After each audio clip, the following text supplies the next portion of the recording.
Spotlight me. And we are going to get my, oops, I don't know how to find Spotlight for everyone. Okay. Hi, my name's Chuck Fall. I am the chief proponent of Green Liberty Caucus, and we are speaking in a community meeting with Green Renaissance, and we are interviewing the Merchants of Death War Crimes Tribunal, a peace activist organization. And we're going to get right into that. However, I want to give a brief introduction about Green Liberty and remark about the demand for accountability in the zeitgeist. Now, so Green Liberty is in effect a reaction against state crimes, and it's a demand for accountability. And in the course of that, we are reacting to the corruption, demanding accountability for it, transparency in government affairs, protection for whistleblowers. We recognize the need for an independent media, and all of this is working toward a real change. We've recently formally I personally have embraced the call from John Spritzler for egalitarian revolution as an acknowledgement of the seriousness and the gravity of the circumstances that society has found itself in today. And now with the events of the Israel invasion of Gaza, it has put kind of modern warfare, kind of pulled back the curtain, leaves no question of how serious things have become relative to the problem of the military-industrial complex. So Emmanuel and I were intrigued when we learned about the War Crimes Tribunal because of the tribunal as a kind of tactic for achieving accountability. I'm going to just go straight to our chief kind of guest, Brad Wolf, and he and I have talked. I'm going to let Brad, I'm going to have you kind of introduce yourself, introduce your two associates in the War Crimes Tribunal, and I'm going to have you each take a couple of minutes, introduce yourselves, give us some background on your as peace activists, and then we're going to talk about the work that you started formally in November to advance the tribunal. Brad, take it away. Give us an introduce yourself, and then pass the baton to your fellow associates, and then we're going to loop back around and unpack the work you're doing. Go ahead, Brad. Great. Thank you, Chuck. And hello, everybody. Thanks for having us tonight. So it's been my pleasure to work with Kathy Kelly and Nick Modern over the past 2 years on this War Crimes Tribunal. I was working with Nick and Kathy with Ban Killer Drones, an organization which they co-chair, and we were discussing the idea of a people's tribunal and specifically how we might hold accountable weapons manufacturers for what we believe were war crimes and crimes against humanity. And that discussion evolved over a period of weeks into actually having a people's tribunal, following the model of the Bertrand Russell Tribunal and the World Tribunal on Iraq and other people's tribunals that have been held over the years. But this one would be different, with the focus being on the weapons manufacturers rather than on a government. We wanted to highlight the role profit plays in driving war, and we wanted to put a face on the military-industrial complex by singling out the CEOs of each of these corporations. So we decided to pick 4 that we thought were representative of the military-industrial complex, zero in on them, their crimes, and what they have done in facilitating actions across the globe.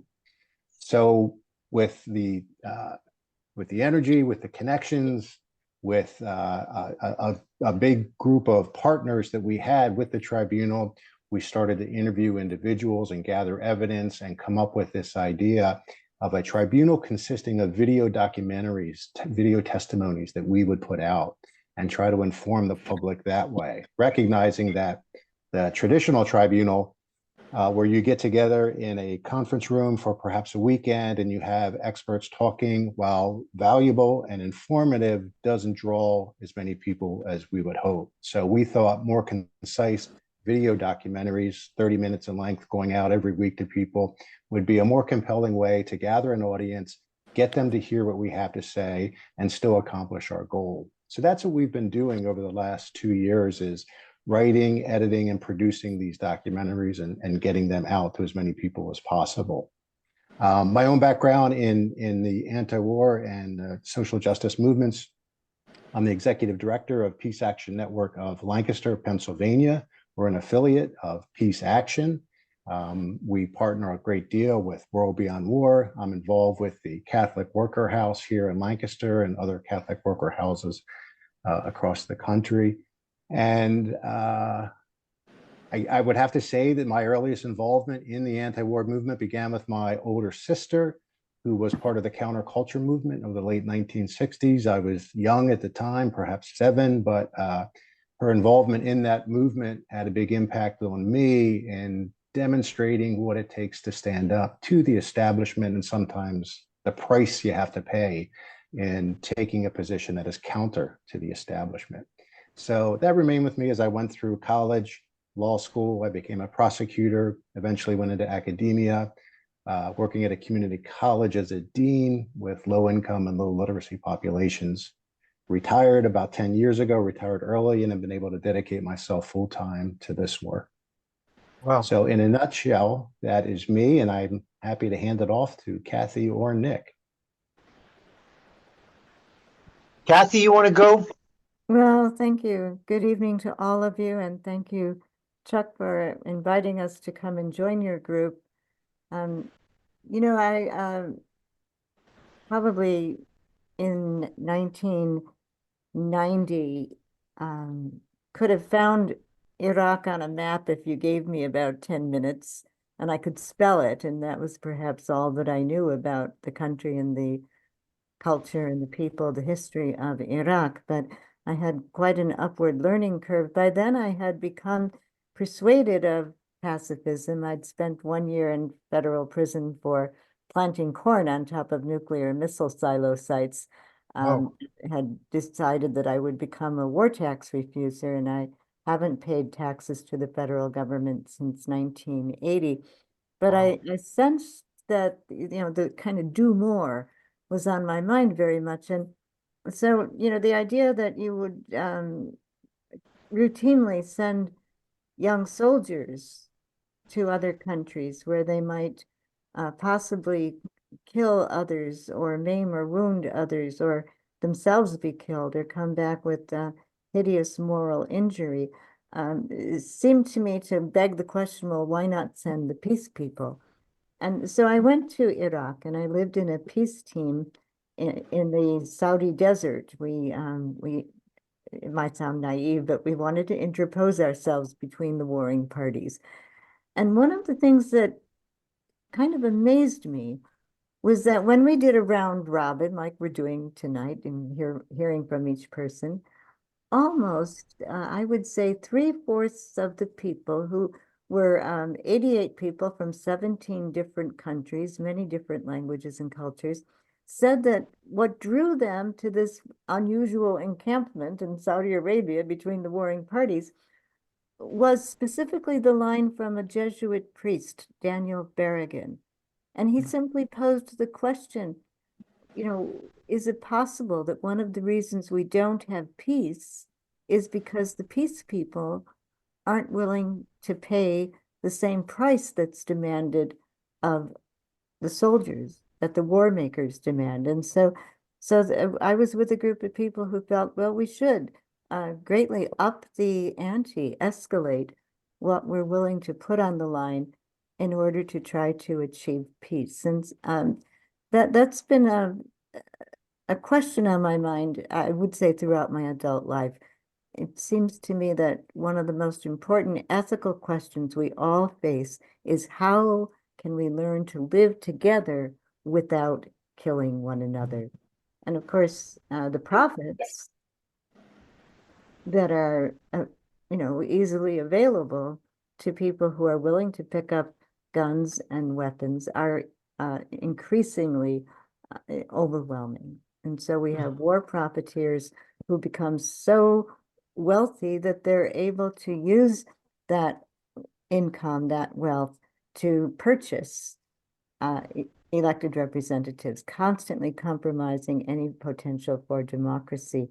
So I'm very pleased to be part of the Merchants of Death War Crimes Tribunal. I think we ought to hold these high-level CEOs accountable, but never ever get to a point where we're pointing a finger at others that doesn't point back at ourselves, because we all bear complicity, particularly those of us who live in societies where our material needs are almost always met, and yet the guns are being aimed at innocent people who have meant us no harm, particularly children. Mm-hmm. Thank you, Kathy. Very profound. And I basically consider myself a kind of political truther. And there are lies that are being told about why we need to go to war and the reasons for this. And that's a kind of a subplot in this. Maybe we'll loop back around.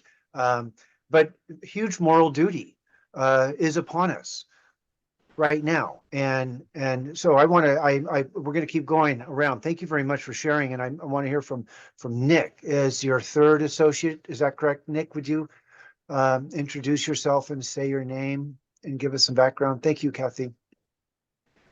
Yes, hi. I'm grateful to be here, and I hope we can find different actions that we can undertake jointly to deal with some of the problems that we're facing right now. I mean, I think we all might have seen that the United States has now started attacks against Yemen directly, and basically put the U.S. at war with Yemen just a few hours ago or within the day.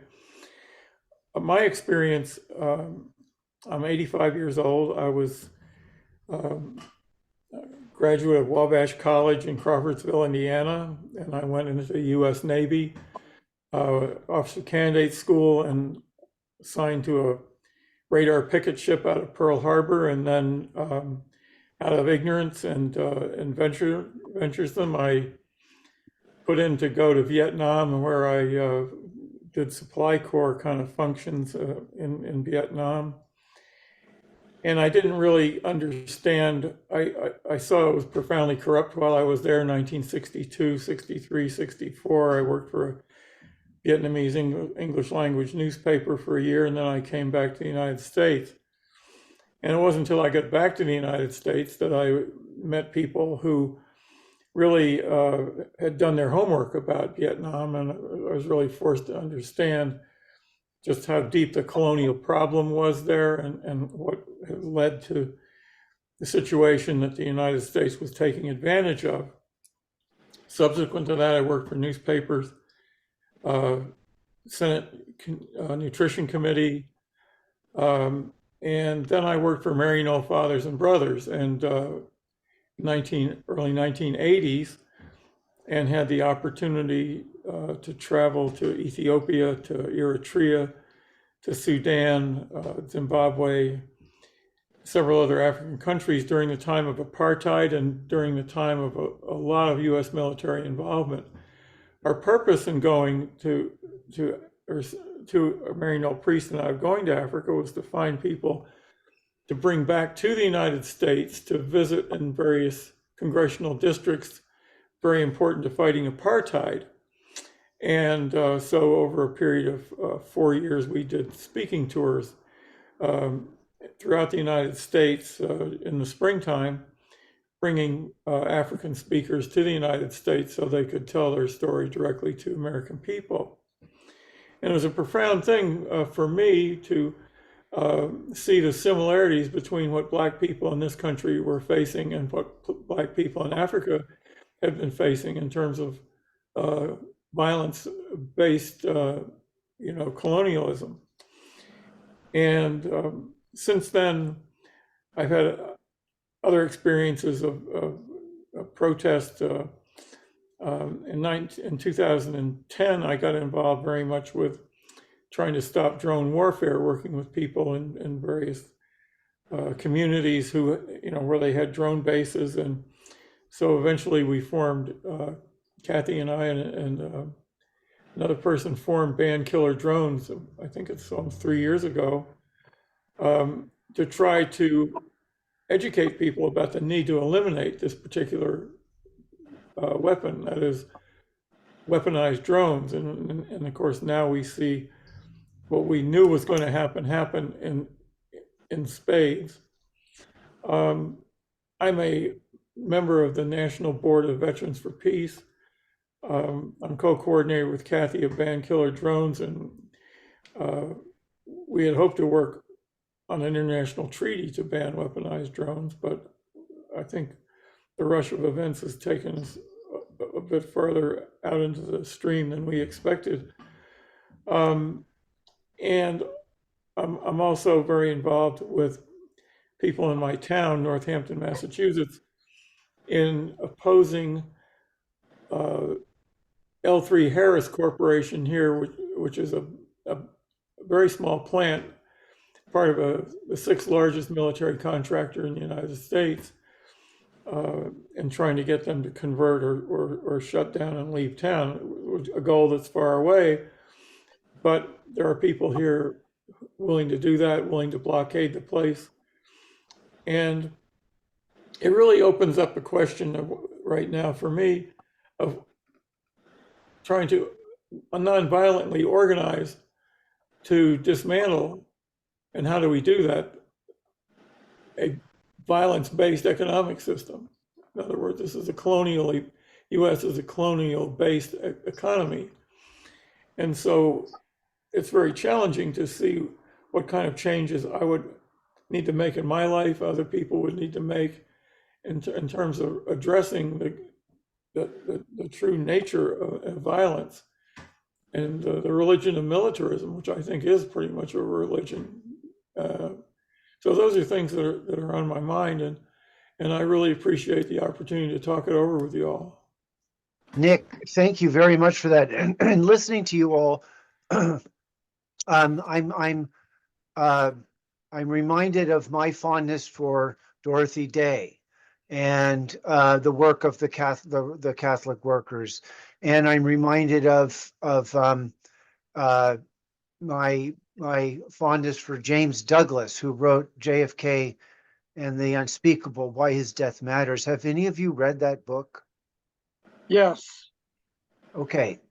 So you're in good company here, because we know there's something profoundly, unspeakably rotten. And to Nick's final just remark, what do we do? And we are all grappling with that in this group. And at some point, I want to promise John Spritzler, you're going to get a chance to kind of give us your kind of 3 or 4 minute elevator to answer Nick's query there about what do you do with all of this. But let's turn right back to Brad, because Brad, you guys have just done your tribunal. You've gone through process. You had 1,700 people, I think, dial in at the same time to give us a report on the tribunal. You got in trouble. You've been dismissed as being in trouble. Just catch us up on the work you're doing and what you've accomplished so far on your war crimes tribunal. Sure. We had the opening session on November 12th, and that was a live streamed session. We had over 1,800 people register for that session. They were from all across the world, which was wonderful to see. And then the email list to which we use to send out the videos has grown to over 2,500. So over 2,500 people each week are receiving the video evidence that we've compiled and are sending out. So that response far exceeded our expectations. We were thinking a few hundred might gather or something along those lines, but to have those kinds of numbers and to continue to have this kind of excitement and interest is very gratifying to us. We have had meetup sessions, periodic meetup sessions over the weeks since November 12th. These are live streamed. gives us all an opportunity to come together to talk about the evidence and for the viewers to share their thoughts about the evidence. Those two have been very well attended. The people that are attending them are well informed. They've clearly watched the videos. They are passionate. They are caring, and they want to act. And I think that speaks to what might be the theme of this evening is, how do we act? What do we do? What can we do? And I think this tribunal is, of course, one way to do that. A people's tribunal occurs when the courts have been captured by the criminals and the corporations have taken over the halls of government. And so the people stand up and decide to gather the evidence, put it all together in one place in a coherent form, and allow the public to view it and hopefully change minds and motivate folks to take action that way. I don't know if anybody watched the ICJ opening arguments today, where South Africa put forth its application against Israel for genocide. But those arguments began in The Hague today, and they were fascinating to watch because the evidence is so clear and so convincing as the attorneys went down and argued their case. And I was thinking what a wonderful way that is to put forward all the evidence in one place, because too often we see it in different news reports or books or things like that, but to have it all assembled in one place makes it very effective. And that's what we're trying to do with this tribunal. I think we all want to believe that we can have a system of laws to resolve our disputes rather than a system of violence and warfare. And so this tribunal is one way to sort of put that idea out there. And then to see it in action today in the ICJ was very gratifying to me. Now, just give us a quick, you formally issued subpoenas, you went into corporate headquarters, you slapped this down, like you were really pulling them into an actual court where there would be a real judge, and you were, using the courts. But what happened with that? How did that go? It went very well, actually. So what we do have real judges. We have 12 judges from across the globe.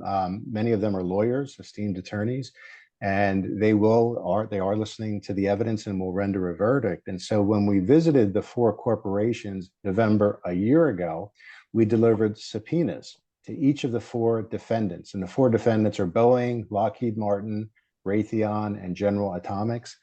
And we wanted this whole process to hew as closely to an actual legal proceeding as possible.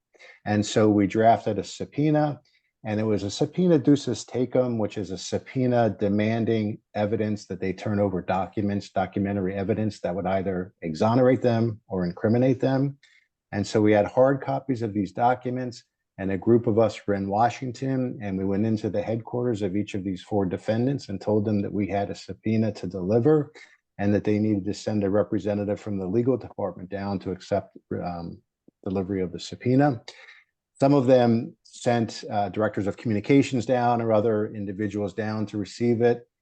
Several of them called the police immediately. We were able to make our statements and then were escorted off by the police. We decided to return. We left the subpoenas. We either taped them there or left them with representatives of the corporations. They had 90 days to respond. And when they didn't respond in those 90 days, we returned in 90 days, which happened to be February 14th, Valentine's Day. And so we issued contempt citations at that date and went back to the 4 corporations delivering contempt citations. Again, we're met with the police and security and asked to leave.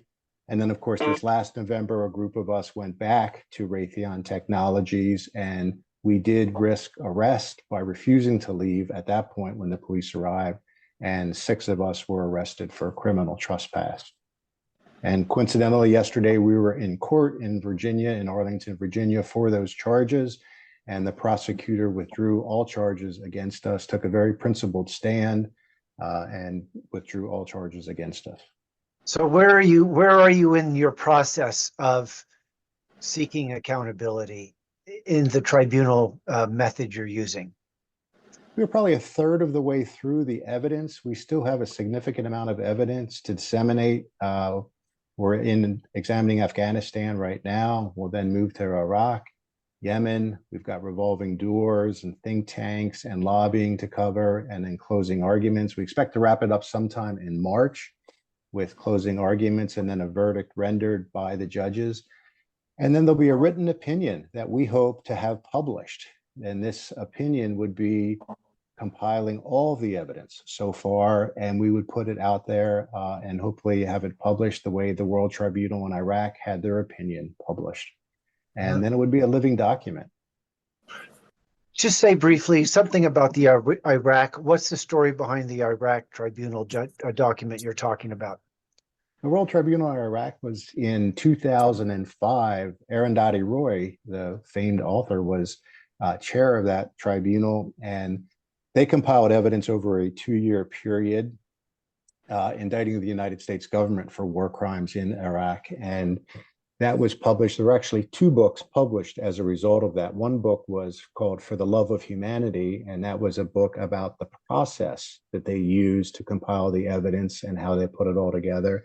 And then the other book was just called The World Tribunal on Iraq, the Evidence. And that is the actual verdict split, about a 300-page opinion that was published containing all the evidence.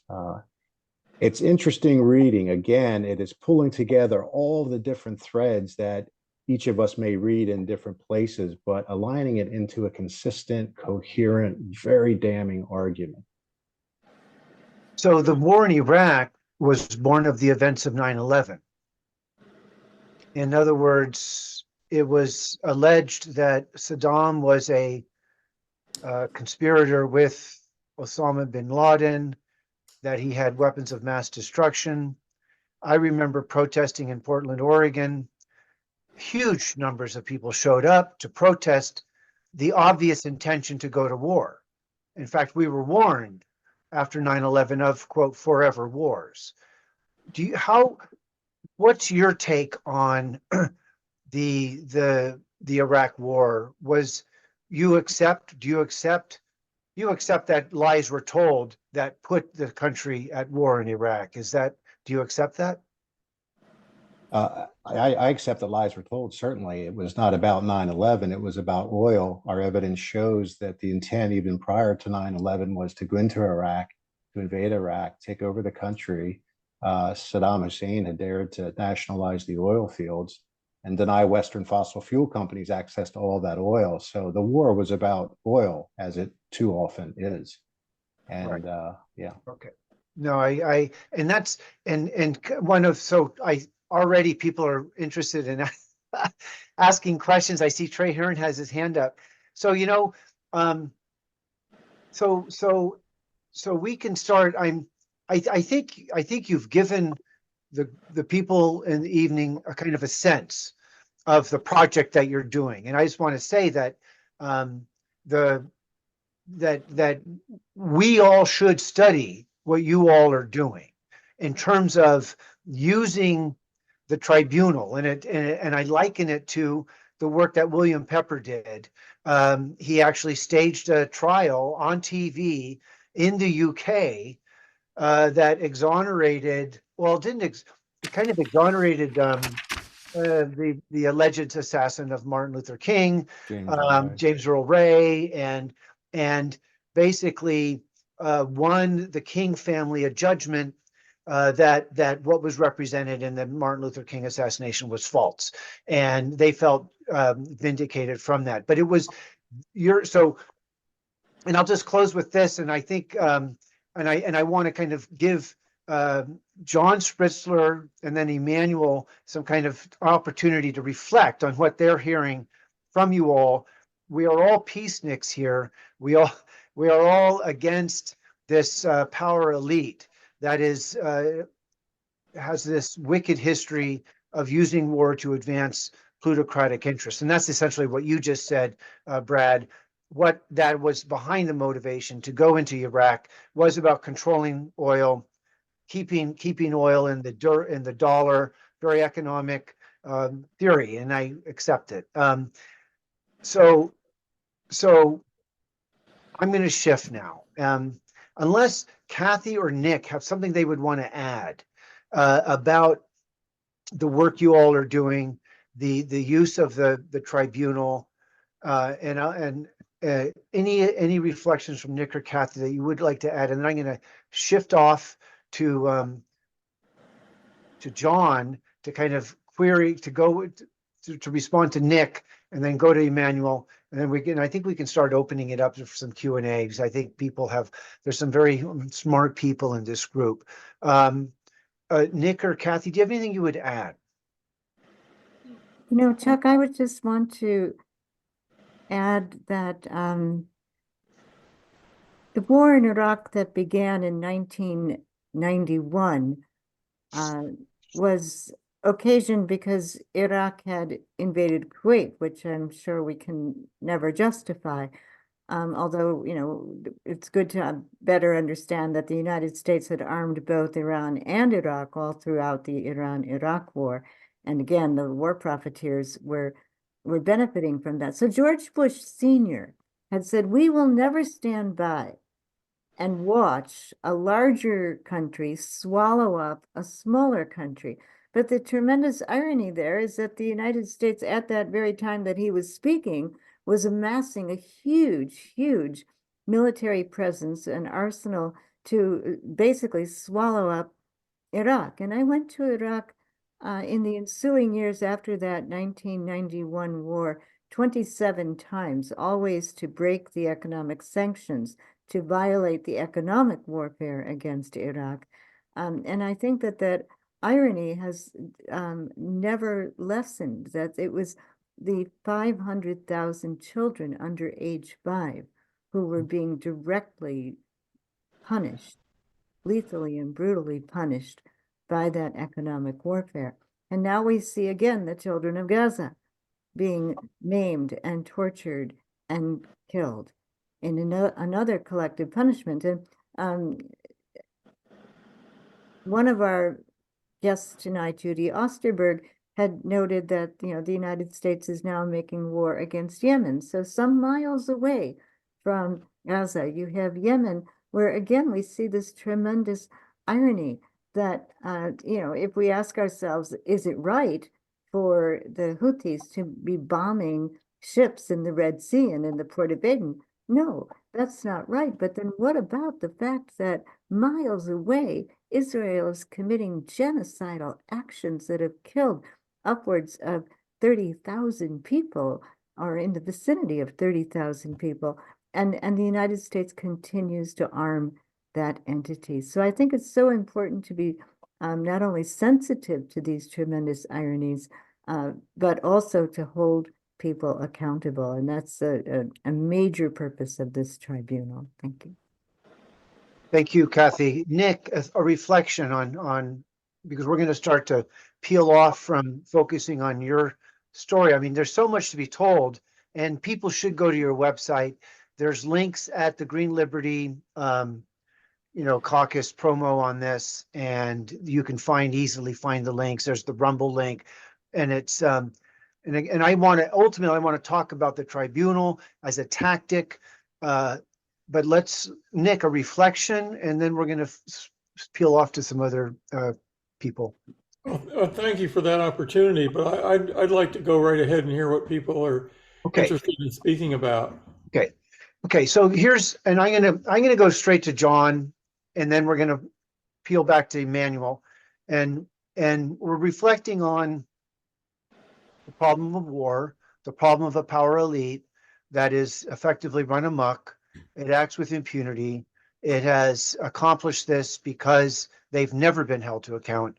And there's a long history of this. So, John, you are okay. Thank you, Chuck. If you remember Nick's query, how do we take this on?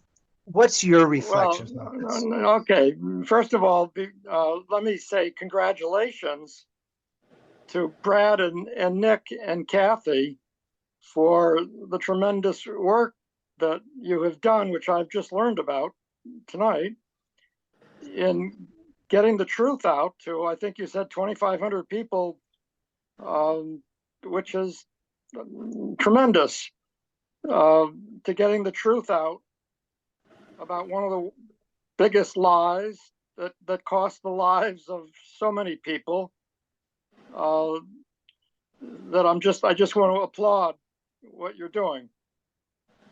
I just wonder, however, if your tribunal is going to address one of the great mysteries of the Iraq War, which might require bringing in some geologists and or physicists, which is of course the question: how did our oil get under their soil? It's always, Is that an ironic statement, John? it's always been a mystery how that happened. I mean, you know, I'm sure there's a geological physics explanation, but anyway, so humor aside, Yeah. I am an advocate of egalitarian revolution, and what I have discovered is that when I and friends of mine ask random people on the street, or even at a pro-Trump rally, do you think that the message here, let's remove the rich from power to have real, not fake democracy, with no rich and no poor? When we ask people, do you think this is a good idea or a bad idea? 85–90% of people say it's a good idea or a great idea. It was actually 86%, even at a pro-Trump rally I went to in 2016. Random people at this rally wearing MAGA hats, caps, waving the American flag, all white. When I asked people in 5 different neighborhoods in Boston, which is sort of a liberal-leaning town, 90% say this is a great idea or good idea. They don't think it's going to happen. That's a different question. And when people in conservative-leaning towns in rural Unity, New Hampshire, were asked to sign a statement saying this, a one-page statement saying it in more detail, the typical reaction is, where do I sign? This is a town where the people don't listen to NPR. They listen at the time when he was alive, when we went, they listened to Rush Limbaugh. So the point that I'm making is that it is a fact that the vast majority of people, not in the United States, and I'm sure in the rest of the world, it's the same thing, would love for this kind of what I call egalitarian revolution to happen. And the main, and by the way, if it did happen, if we remove the rich from power to have real, not fake democracy with no rich and no poor, the warmongers would be out of power. The people who are doing the crimes that your tribunal is exposing would be out of power. The kind of people who want to commit those crimes, who have selfish reasons, who believe in the opposite values of the vast majority of people, who believe in treating ordinary people like dirt to dominate and control and oppress them and get obscenely rich at the expense of other people, would be out of power. So if we can build a movement that succeeds in removing the rich from power, to have real, not fake democracy with no rich and no poor, a movement that has that as its explicit goal, well, we'll solve a lot of problems. The main obstacle that I have discovered to the growth of this movement is what I alluded to earlier, which is that while most people would love such a movement to succeed, they think it's impossible. And the reason they think it's impossible, it isn't simply because, the rich rulers of our country have the 82nd Airborne Division. I mean, obviously that's a fact. But but the main reason they think it's impossible is that most people think practically no one else agrees with them in having this goal. And so how can you build a movement when hardly anyone else besides you wants to build that movement? And the reason people think hardly anyone else agrees with them is because the mass media very, very carefully and systematically have censored any expression whatsoever of this egalitarian revolutionary goal. It does not appear anywhere on TV, radio, newspapers, conservative, liberal, makes no difference. It's completely obliterated, censored. And so if you never see anyone else, except possibly a personal friend, expressing any support for this idea, this goal, well, just intuitively, just without even thinking about it, you come to the conclusion that hardly anybody else must agree with you on that. And so you naturally keep your mouth shut. You don't talk about it because you don't want to be seen as a crazy person or a terrorist or a radical or whatever, right? You act as if you're an extremely tiny minority and you better be very careful. So what I think is the key strategy for building a movement that's large enough to win over a critical mass of the military people in the 82nd, in the proverbial 82nd Airborne Division, who are just like other people who want an egalitarian revolution the same as the civilians do. To build a large enough movement to win them over to its side so that these military people would know that if they went over to the side of the revolution, they would likely be going over to the winning side and not the losing side.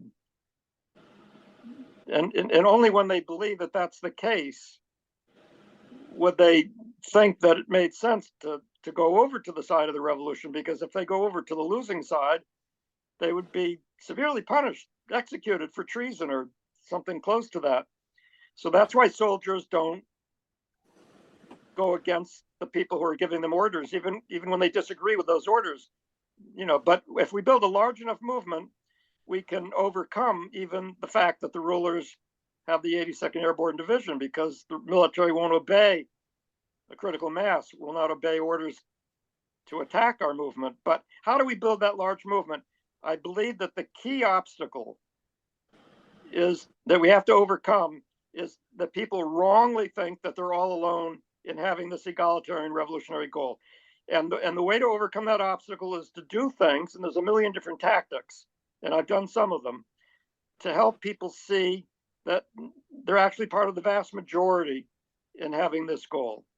So, I've done things, and other people can come up with better, more creative things to help people discover that they're the vast majority in this goal. And then I think we can remove the warmongers from power. Most John? people, yeah. You nailed it. You get, we're going to shift now. Stop? Should I stop right now? Stop, Okay, Don. thank you. You nailed it though. And you're so, I'll just share that. I just got to know you within the last 6 months or whatever it's been. And you were brought into this group by a friend. I mean, we're people talking, and John has been writing on this topic since 2004 is when you got your website going. And John, you should put into the chat your Substack or your web link, however you want people. And I asked John to speak because we all do our activism in our silos. We're all kind of siloed in our activism, and people have their passion and their pursuits, and they're doing the work. And what John introduced to me is this prospect that you can be in a silo, you can do your own work, but to build a movement in a coalition or an alliances, there needs to be a big picture for why are we doing this work? What are we ultimately out for? And I've come to a point in my life where where the power elite that, who coined the term power elite? C. Wright Mills, way back in the 50s. He warned us. We've had 3 generations of warnings and information. And at some point, there needs to be a kind of full stop of, whoa, this is over the top, out of control. And that's what you guys are doing with you're recognizing that in your War Crimes Tribunal. And I just want to honor that and respect that and say that. So let's shift over to Emmanuel now. And I'll just say about Emmanuel that he's been running for president for about 8 years now. You can say something about that, Emmanuel. But Emmanuel and I are comrades in calling out the corruption and saying something about that. And I see hands are up, and we're gonna, after Emmanuel, we're gonna go taking hands. So we are advancing a Green Liberty hack, which is to form a political committee that identifies leadership within what I call the kind of truther movement. People that will speak political truth, will say, gosh darn it, they weren't honest with us about that. Why weren't they honest? What were they hiding? What do they really want? And it's clear to me that the tribunal, but in the course of doing your work, you are peeling back the layers of the fogs of war. You're cutting through fog of war to show what's going on, how the profits are being earned and distributed, and blah, blah, blah. Emmanuel, we are looking for truth leaders, and Emmanuel, you are a leader for this, and you have scathing acerbic criticism, and I welcome you to unleash on us. Emmanuel, give us just explain yourself as the perennial running for president, and what are you about, and what do you reflect on as you hear the work of the Crime Tribunals? Go ahead, Emmanuel. Right. So thank you. And I was really I saw a tremendous opportunity in these tribunals, and I've been spending most of my time thinking about the next step, right? How we turn them into action and shift the structure of authority and legitimacy within the United States. That was the whole point of running for president in 2020, and now running in the Green Party for 1 month. Obviously, the positions that I take on the 3 great crimes are so, I mean, they're just basic statement of fact, but they are beyond the fringe for even those who consider themselves to be so-called seekers of truth and justice. So it was not possible within the American system as it works for me to be successful. One of the reasons I happen to be in Tokyo, and where I spent 12 years in Japan and Korea previously. However, I would like to stress that running for president is not a vanity campaign, that I'm deadly serious about it. And I think in this current situation is even worse in 2020, that I could easily be the only person out there of any legitimacy who can actually claim to be president. So it's a totally serious effort. And I'd like to talk about specifically the Civil War as a model. I don't want to say I won civil wars, but for how people like Frederick Douglass and John Brown approached this issue, and were able to create a global a national movement. Sadly, in the case of both the Civil War with Lincoln and the case of the Second World War with Roosevelt, what started out as a very positive effort to transform through the abolition movement of Douglass, Garrison, and others, ultimately Lincoln, and in the case of the Second World War, anti-fascist movement and the struggle in Spain was transformed. In the case of Lincoln, of course, it went over to the Vanderbilts and the building of railroads and industrialization, and moved away from the original point. In the case of Roosevelt, it moved away from anti-fascism to being about inheriting the power of the British Empire and about oil and control of oil. So both efforts were compromised ultimately, but I don't think that means that we should dismiss the ability, so the possibility. So in the case of Douglas, he gave all these lectures in the 1850s about anti-slavery, which is the same issue. We're facing an effort to enslave us, pretty much along the same patterns that were used in the 1850s by plantation owners and Wall Street to first use African Americans as slaves, and then to render independent farmers in the South as slaves, essentially, and then expand slavery through the whole country. And so Frederick Douglass articulated a vision for what was possible. He called out the crimes, and as I mentioned a moment ago, he was the one who said, there must be a demand. You don't get anywhere until you bravely make a demand and say, this has to be done or this is illegal, and do it effectively. The more controversial figure who I'd like to focus on here, not because he's a model for us necessarily, but he does give us some insight, is John Brown at Harper's Ferry. As you probably remember, the story, 1859. So John Brown was not a pacifist. And I hope I don't offend our pacifist friends here by saying that sometimes you have to take some serious risk. And there are implications to that. But essentially what John Brown did was he said, built upon Douglas's arguments, he said, slavery is not a peculiar institution. It's not a wrong based on misconceptions or racism. Slavery is an act of war against citizens of the United States, and it must be resisted, and we have to take a stand. And so he wrote his Declaration of Liberty, and then in Harper's Ferry, he formed a provisional government.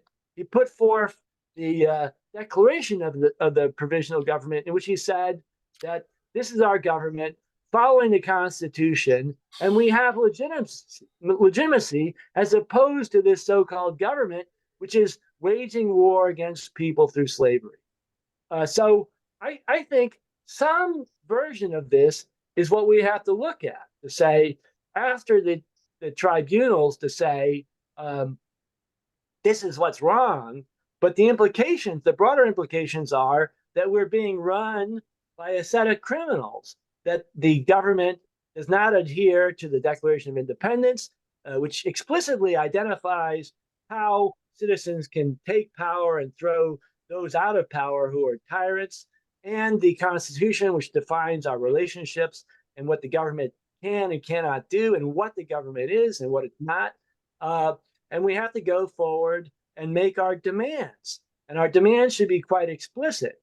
And I would also, in closing, say that this is it's not a joke, that the Trump camp now, which I could describe in great detail, but I won't, has taken the position that first, Trump and his supporters, supposed supporters in the military and elsewhere, do not recognize the election. They don't recognize the Constitution. They don't recognize the Biden administration as legitimate. And they're against the deep state and corruption, and they're forming essentially their own military government. This is explicit, and this is the path they're taking right now. So I think we should first don't live in a dream world. We should be preparing for how we're going to put together our own provisional government in the United States, which is not going to be a Trump-based fascistic police state. And this is going to require, as Brad mentioned, I think, or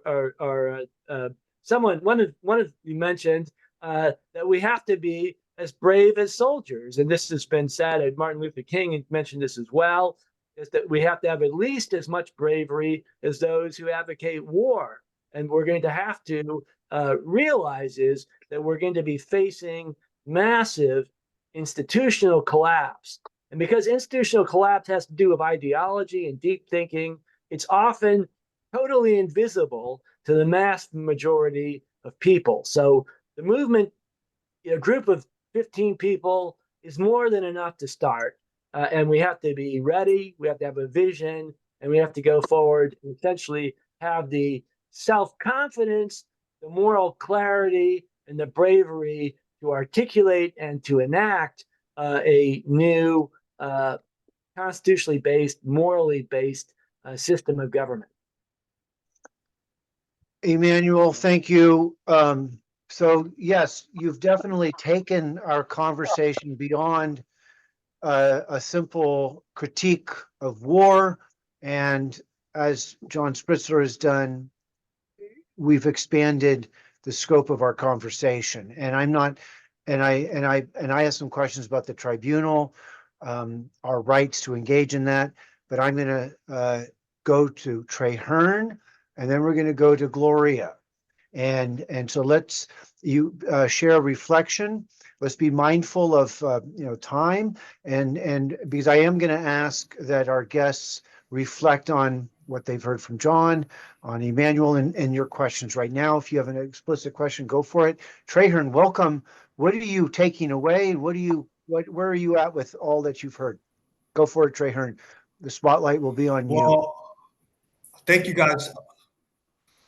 Thank you guys for putting this together.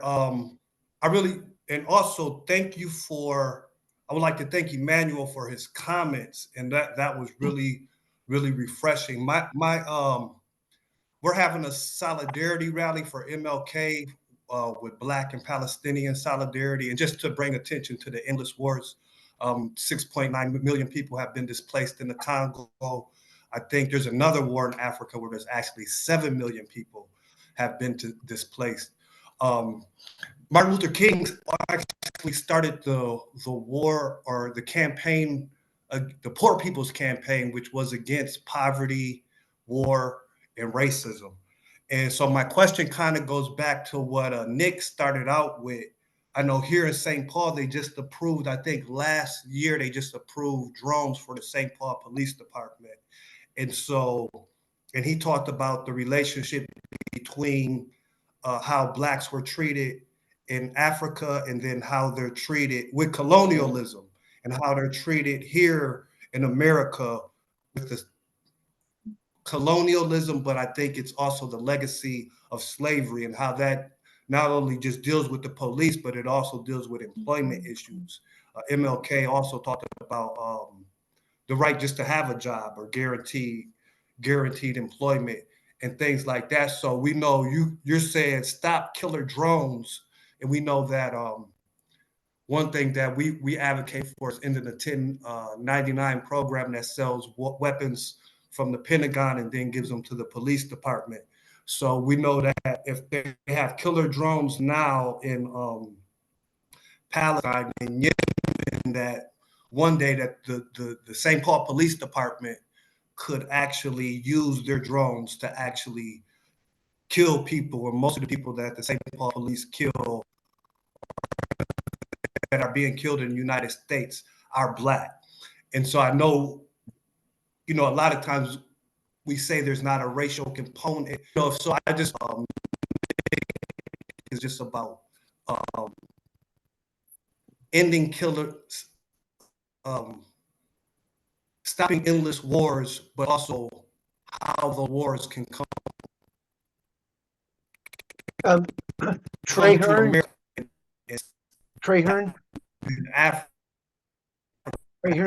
So that's my thing. Okay, so Trahern, I'm gonna ask that you take your picture away and then ask your question again, because you broke up. And I'm concerned about the bandwidth coming out of your feed there. I didn't hear the question. Pose the question, if you would, and then we're going to give our guests some reflective, let them respond, and then we'll go to Gloria. Trahern, ask your question.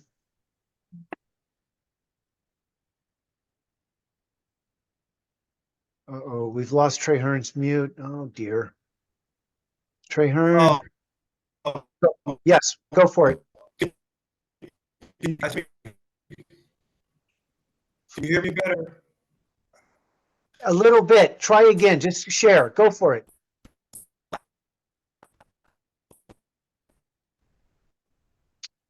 Darn it. Trahern, we're not hearing you. Brad, Stop Okay, the war. maybe you that should is write it. based off oh, Trahern, could you post into the chat? That if you could write into the chat, we can get your question. Let's do that. Trahern, please use the chat, post the question, and we're going to have everyone, the guests will reflect. Use chat, please, because yeah, you have a funky audio feed. Darn it. And let's go straight to Gloria. Gloria, share, reflect, and then if you have a question, pose a question, please. And Gloria is the kind of the hostess of our meeting. Well, we're using a meeting time for Green Renaissance. Welcome, Gloria. What do you Hi. think? Well, first, I would just like to thank Chuck, and I'd like to thank Emmanuel and John, and I would especially like to thank our distinguished guests for presenting and for all the hard work that they're doing. My main question would be, what made you select as Merchants of Death the military-industrial complex? And I'll just read a statement that we wrote. I'm one of the co-founders of Green Renaissance Sovereign Rights Movement, and we're kind of like a kind of a think tank group. And many of the members in Green Liberty are also members of Green Renaissance, and actually several of our founding members are also on this particular call, and are contributing members also. So. Let me just read this statement to our distinguished guests. Green Renaissance Sovereign Rights Movement holds all accountable for war crimes, from members of the deep state predator class to elected officials and media lapdogs, as well as manufacturers and bankers that hide behind the thin veil of BlackRock, State Street, and Vanguard. Now, most of these corporations that we're talking about are part of BlackRock, State Street, and Vanguard. So are we picking out the head of BlackRock, State Street, and Vanguard? Are they on our list? Why not? Are we picking out the bankers? Every time there's a war, Chase Manhattan Bank does fantastic, and I've studied that. Are we talking about the oligarchs behind the bankers, such as the Rockefeller family? My question is really, why are we shooting so low? Okay, that's the question. There you go. Gloria, Thank why you. Great question. Let's have our guests respond. Brad, why are we shooting so low? Should we aim Sure. higher? Brad, go for Thank it. you. And let your group respond to Gloria. And if you remember Trahern's question, Trahern, I hope you can get posted into the chat. Brad, go for it. Sure. Thank you, Gloria, for the question. And we agree with pretty much everything that you said. The military-industrial complex includes BlackRock, the investment firms, the oligarchs, everything else. We wanted to focus on weapons manufacturers because you have to pick something, you have to start somewhere. You can only take one bite at a time, so to speak.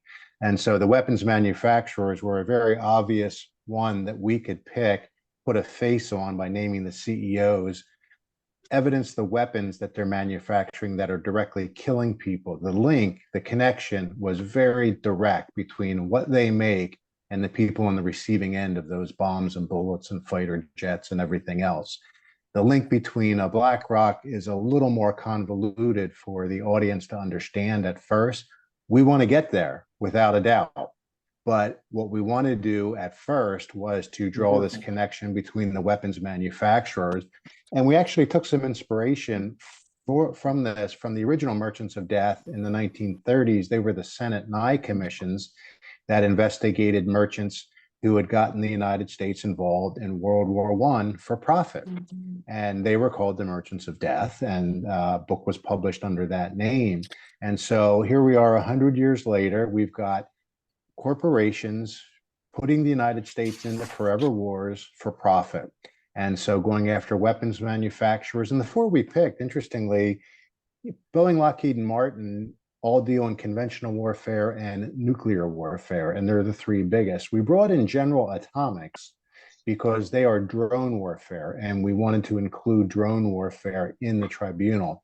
So we were very specific about who we chose and why.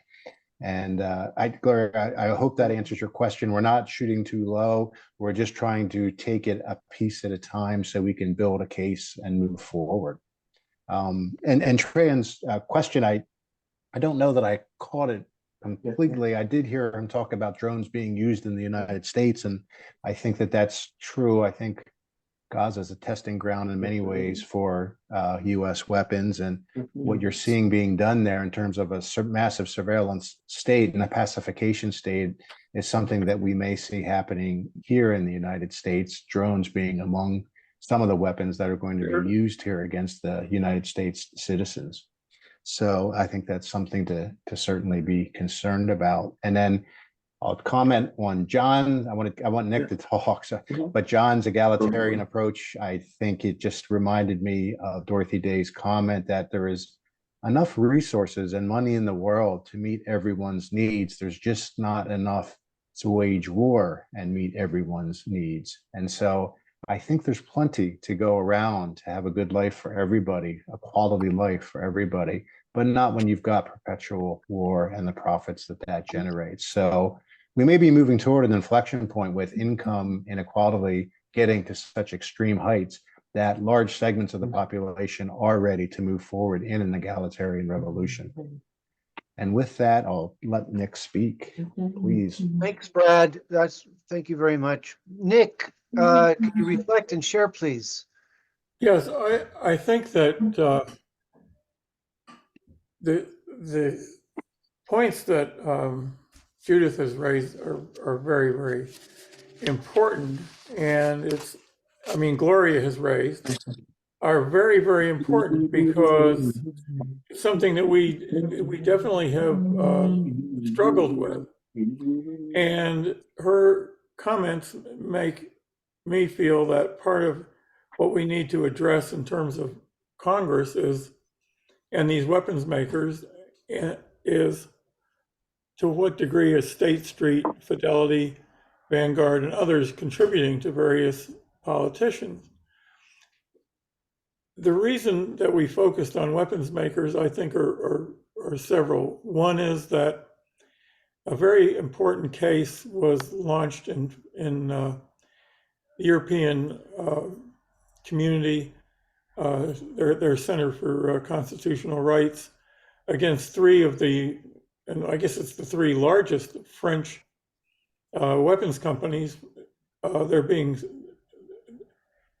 This Center for Constitutional Rights in Europe is attempting to bring a case against them for violating human rights and war crimes in relation to supplying weapons to Saudi Arabia that they used against Yemen.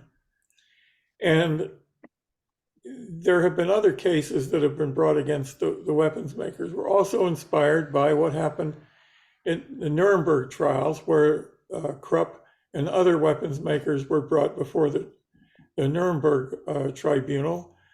I think 42 people ended up being convicted. I think 25 went to jail for short periods of time. And there's a story around how that was handled, but there is a history in this country too of weapons makers being held responsible for school killings or for other, crimes. So I think that the natural connection is who is aiding and abetting in killing. So if you're somebody who provides a weapon to somebody who robs a bank, you can be charged for that. If you're a bank who is supplying the money that enables the weapons maker to do business, to my knowledge, as a banker, you can't be charged as an accomplice to it. But what you're getting at is also another level of activity. If we say for our tribunal, how would we wish to suggest that people organize themselves to put a stop to this. I think an area that the anti-war movement, so-called, has not wanted to enter is to go to country clubs, go to benefits, and really confront the people who are making the money. And where that becomes somebody's charism is to deal directly with these people to try to awaken their conscience. I think the place where we diverge is how do we affect that? Every single day, each one of us has a choice of, are we going to try to achieve political change violently or non-violently? And I guess it's my opinion that the history of nonviolent change has been more long-lasting and has not ended up with just replacing the killers with another set of killers. And then we have to ask ourselves, what is a violence-based economy versus a non-violence-based economy? And we look around the world and we see many, many economies, including the United States foremost, is a violence-based economy. And I guess my opinion is this is what contributes mightily to poverty, mightily to the concentration of wealth. And so then it's a question of how do we organize ourselves? But I think the point that you're making very well, Gloria, is that these people have to be brought to account for what they are enabling too. But I think for most people, the entry point is to look at what's killing people physically. I just like a point of clarification. I'm sure everyone's familiar with Smedley Butler and his famous statement, all wars are bankers' wars. So, I go back to that aspect, and I'm not really quite sure why we have to dumb it down to people and make it, about, weapons. It seems to me like a very Democratic Party type position where guns kill people, people don't kill people. Well, really, people kill people. Guns are a vehicle, weapons are a vehicle. It's who you point the weapon at, it's who you shoot the missile at, it's who decides to fund it. If you go back into World War II, what you found is people were brought up on criminal charges and they evaded criminal proceedings. For example, Prescott Bush and his Trading with the Enemy, the study of who funded the Nazis and how the industrialists, Ford and Rockefeller, and there wouldn't have been World War II without these funds. The Bolsheviks were funded by the same families. Mm-hmm. So I don't know why we have to dumb things down to get people to understand them. I'd rather raise the level and raise the connection. I think it's great what's going on and I support it. And that's why we've given our meeting time up for this. And I'm a fan of your work. I just personally would like to see a wider platform. Okay. And not diminish, because I think when we diminish, we don't actually deal with the head or the root of the problem. We deal with a manifestation of the problem. And I think the weapons manufacturers, I'm certainly not here to defend them, but I think that they are a manifestation of the fact that wars are profitable for bankers, for certain elite families. And if we don't go for the head, we will never solve a problem. And that's just my personal opinion. Thank you. Thank you, Gloria. Let's give Brad and Nick a chance to reflect. Kathy has left. And I'll just let you guys respond, but I'll also make an observation that even John Spritzler, who's has the big picture possibilities around egalitarian revolution, acknowledges that along the way of would-be reforms, would-be tactical fights, would-be struggle. And so I perceive the work that Merchants of Death or Doing War Crimes Tribunal are effectively picking at low-hanging fruit, the obvious miscreants, and in an evil and corrupted society. So Gloria's getting at the power behind, the curtain, as it were. What do you think? Just reflect on what she's calling for. And Brad, maybe you've already answered it. You can take another shot at this. Go for it. Sure. Yeah, and I appreciate the questions and the comments from you, Gloria. Smedley Butler said also that he was a gangster for capitalism. And these weapons manufacturers epitomize predatory capitalists. And that's one of the reasons we're going after them. Whether they be fossil fuel companies, bankers, or weapons manufacturers, there is a corporate tyranny in this country, a corporate takeover that we're trying to address one step at a time. And taking a look at weapons manufacturers first is an effort to do that. I don't think it's dumbing it down. I think there is a large amount of the population that is not familiar with this information. And we did not want to present a tribunal that was just speaking to the converted. We were trying to break through to new demographics of individuals who may not have heard this information before. We wanted to reach college age individuals. We wanted to break outside of the peace and social justice groups with this information.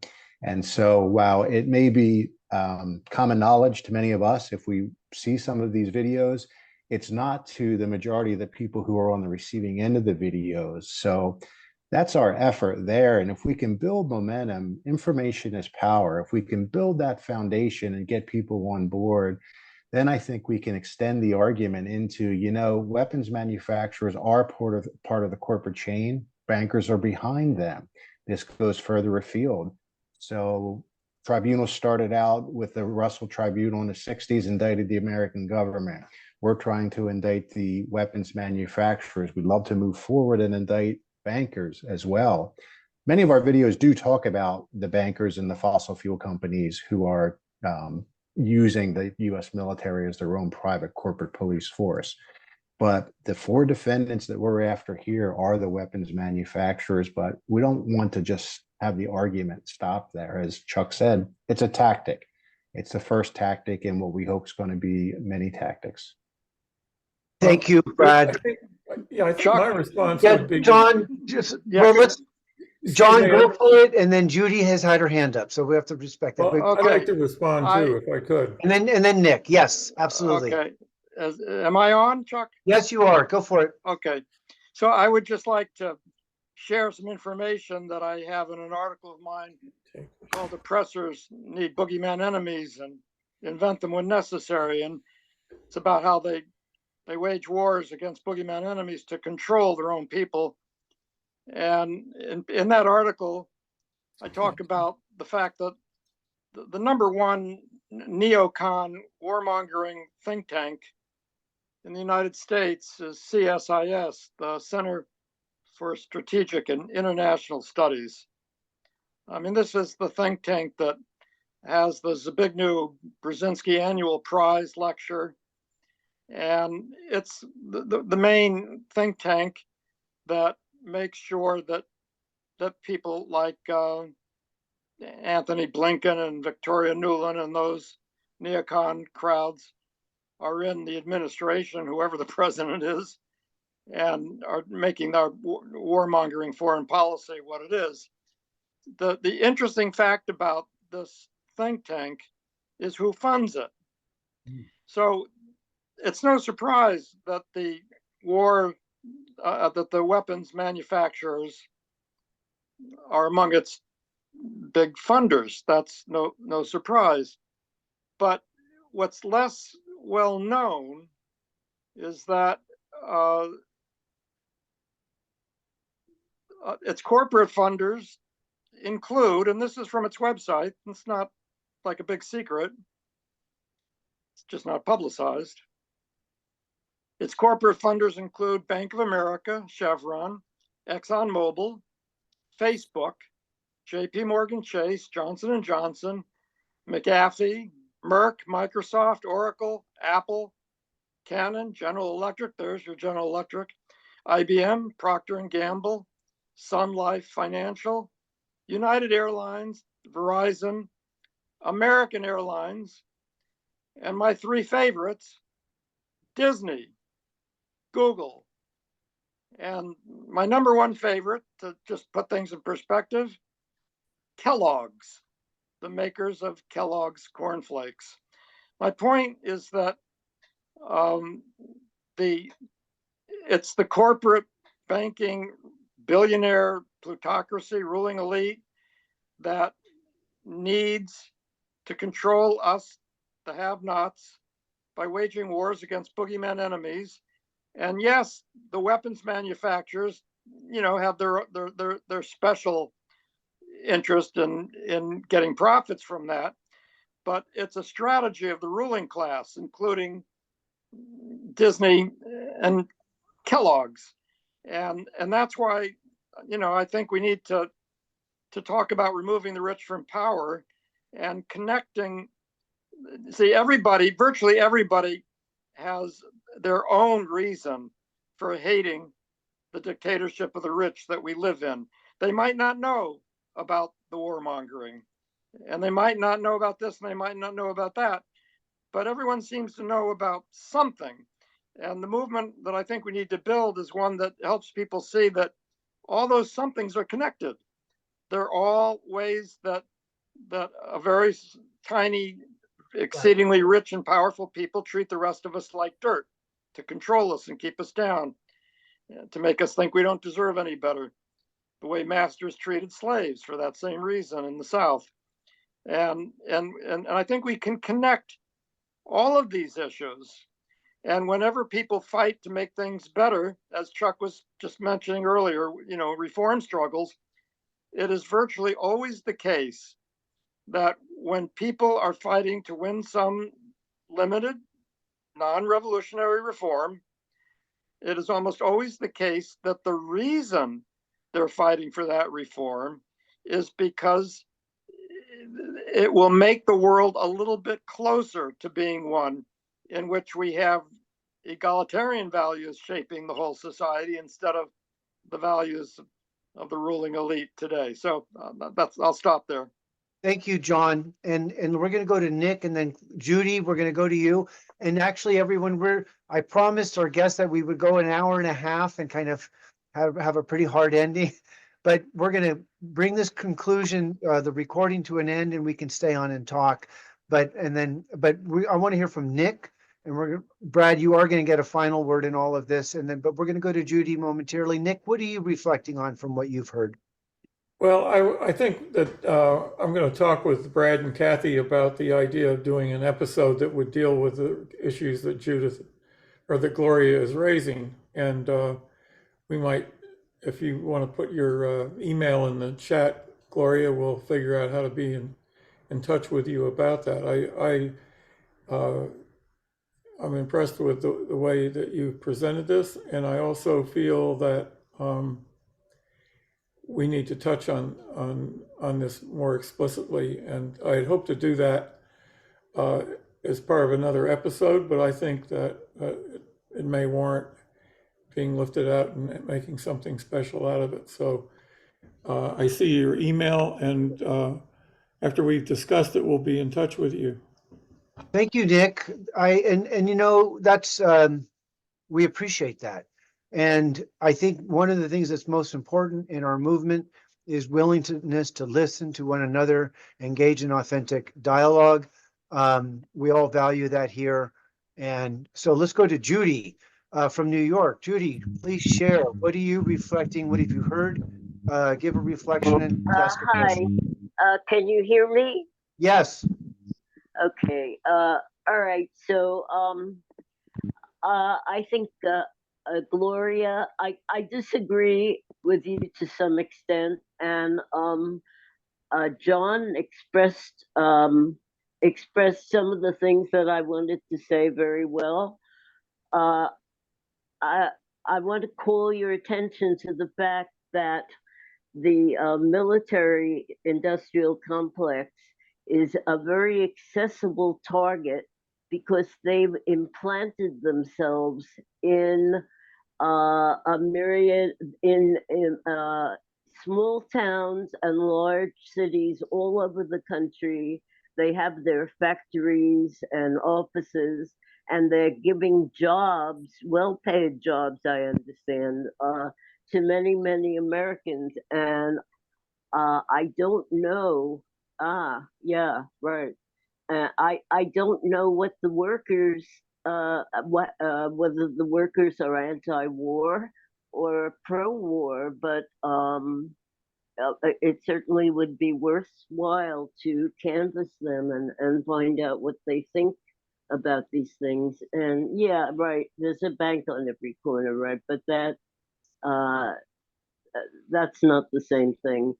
I just wanted to, I missed the first half hour of this presentation, and I was wondering, you are only targeting American-based companies, because Israel has several munitions manufacturers that actually have factories and offices in the United States. I think Elbit is one of them, and I wonder if you're addressing them as well.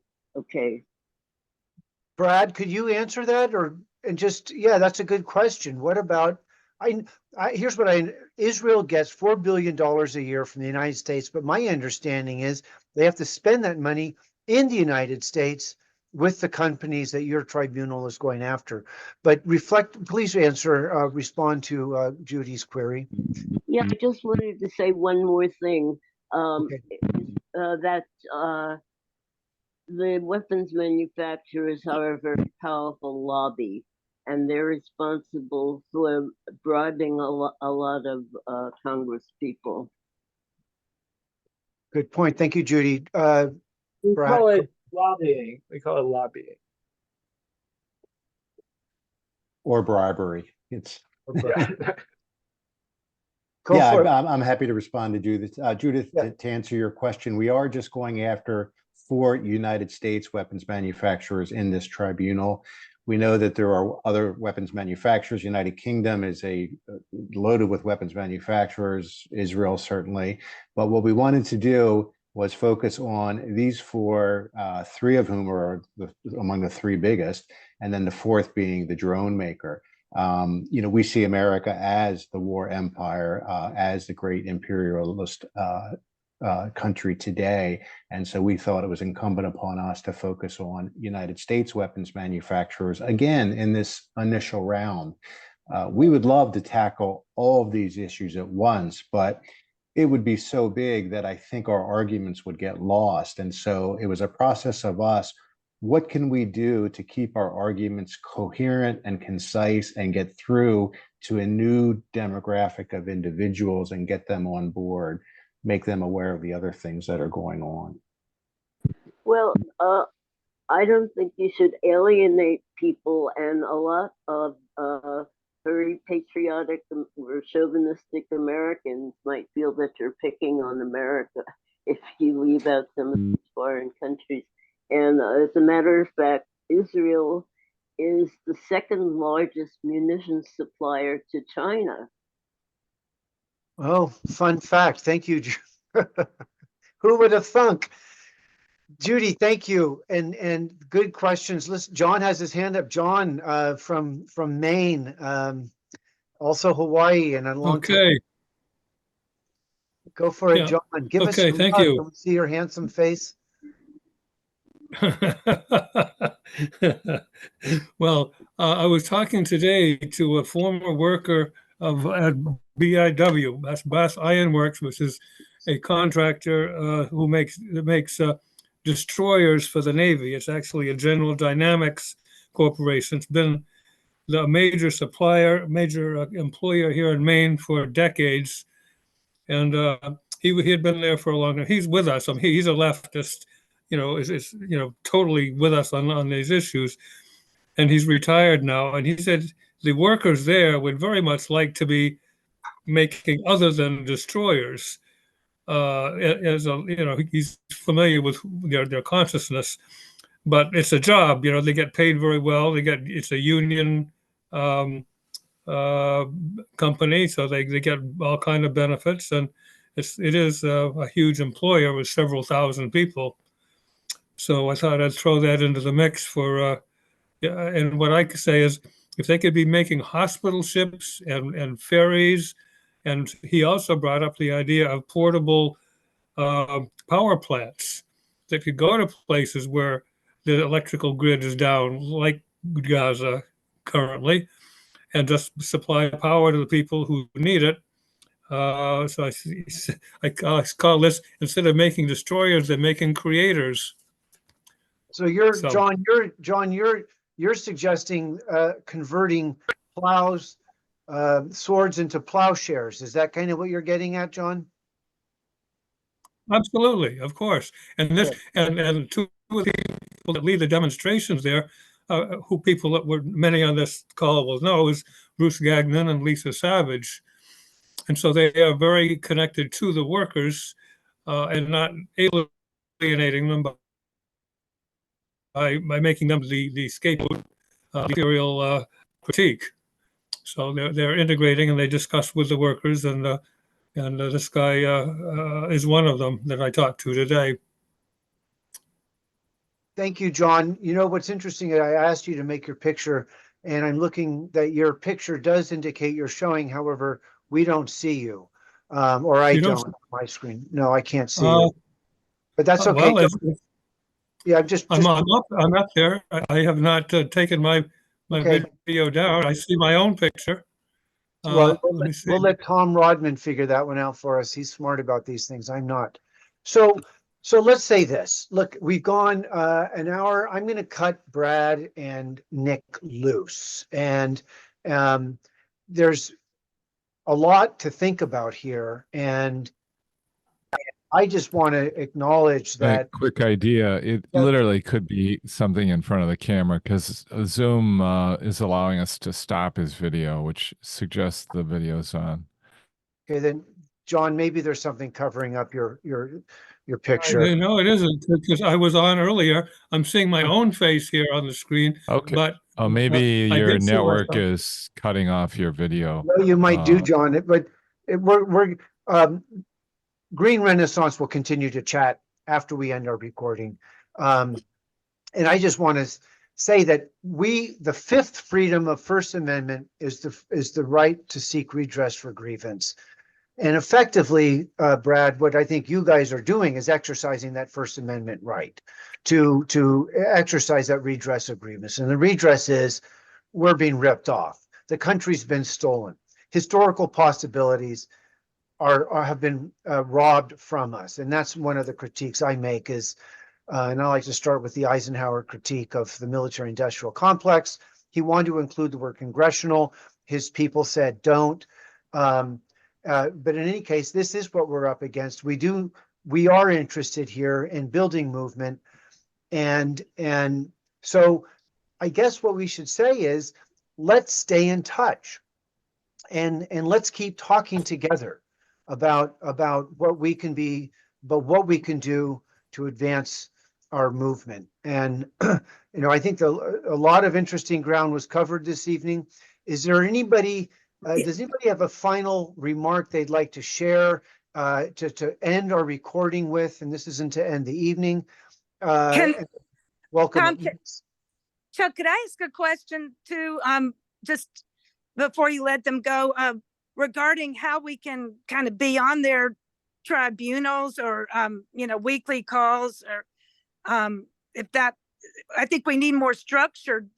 They have great structure, right? And read their reports and be able to keep that conversation going in a Go for it, Ellen.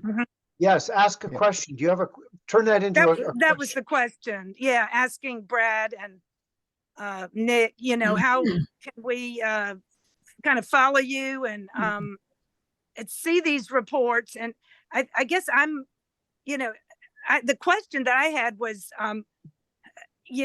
how can we push it further, get a bigger list? And it seems like nothing you guys are doing what I want to do in terms of prosecuting them as a criminal. but it seems like it's just going to end up in a report. At some point, where is is it maybe the International Court of Justice, or, how can we really keep this focused on getting them, making them stop? I think that's what I noticed. The Nuremberg thing didn't make anybody stop, and none of the things we've done thus far have really reined in our government. I think of it as a coup d'etat. Let's go with that. What Ellen is asking is, how do we up our game to put more teeth and more bite into the work we do? I think all we are saying is give peace a chance. All we are saying is give peace a chance. There we go. Okay, you know what? Here's what I'm going to say. I'm going to end the recording on that beautiful note, and then we're going to stay around and chat.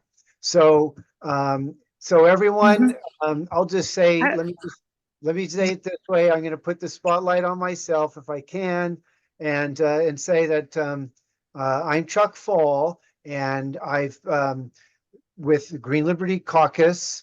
I'm working with Emmanuel to advance a Green Liberty PAC to support people for electoral office who are willing to take political truth to the highest level.